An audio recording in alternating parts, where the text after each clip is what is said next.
Discussion on Amendment 2 this morning, and come Wednesday morning, one side of this debate will be victorious and one side will not. So whenever we wake up Wednesday morning and we see that result, Jim, if it's your side that does not come out the winner in this fight, what does the 2025 session look like for you?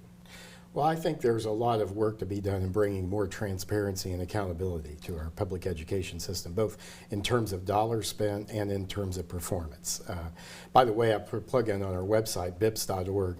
We have just put up a school district performance tracker that looks at each of the school districts in Kentucky in terms of spending, proficiency rates, teacher salaries, and ACT scores. So you can find out how your district is doing on there. And we want to begin to I think shedding the light on some of those issues will help make the case for future reforms that we need to have. We also think there's some more work to be done on open borders and where public school choice, where parents should have an easier time being able to choose a different public school district if that works better for their child. That's what this ought to be about, students, and not protecting the system, not the money. It's about the students, and they need to be the priority here. So we need to keep the priority on them and work on that. So Jason, same question. If you wake up Wednesday morning, Amendment 2 has passed, what does the 2025 session look like for your side as you continue to advocate this issue? Sure. Well, I'm confident we're going to win on Tuesday, and I think it presents an opportunity for us to double down on public education and finally reinvest in things that have been cut over time. But if it were to go the other way, I think that there is some confusion about this issue with folks. There have been outside funded mailers that say vote yes on 2 because it's going to increase teacher pay and increase public school funding. That's the exact opposite of what it's going to do. So I think the message would be a little confusing. But I would assume the legislature would move forward with some sort of program.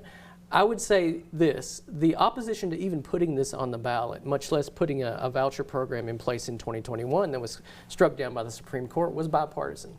So I think that anything that moves forward needs to work across the lines of partisanship and not take funds out of the public schools that will continue to serve 90% of Kentucky children even after we create any program. We don't want to go down the path of states like Florida and Arizona, Ohio that are busting their budgets with private school vouchers, regardless of what happens on Tuesday. Jim, I do want to quickly ask you if, depending on how the outcome of this issue goes, a lot has been made of the access to these schools in rural areas. Should there be more of those opportunities available? Yeah, and the way to have more of those is to provide folks in Appalachia and rural areas of our state with a financial tool to do that, to provide the education for their children. You know, if a child gets educated at a public school or a public charter school or a private school, parochial school, if they get the education they need, then the money has been properly spent. That's what the money is for.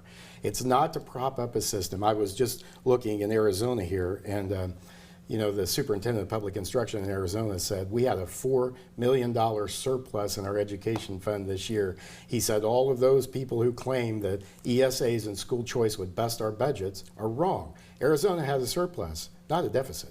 Well, I'm going to have to wrap up with both of y'all so that you have a chance to close your arguments. We'll be right back after this.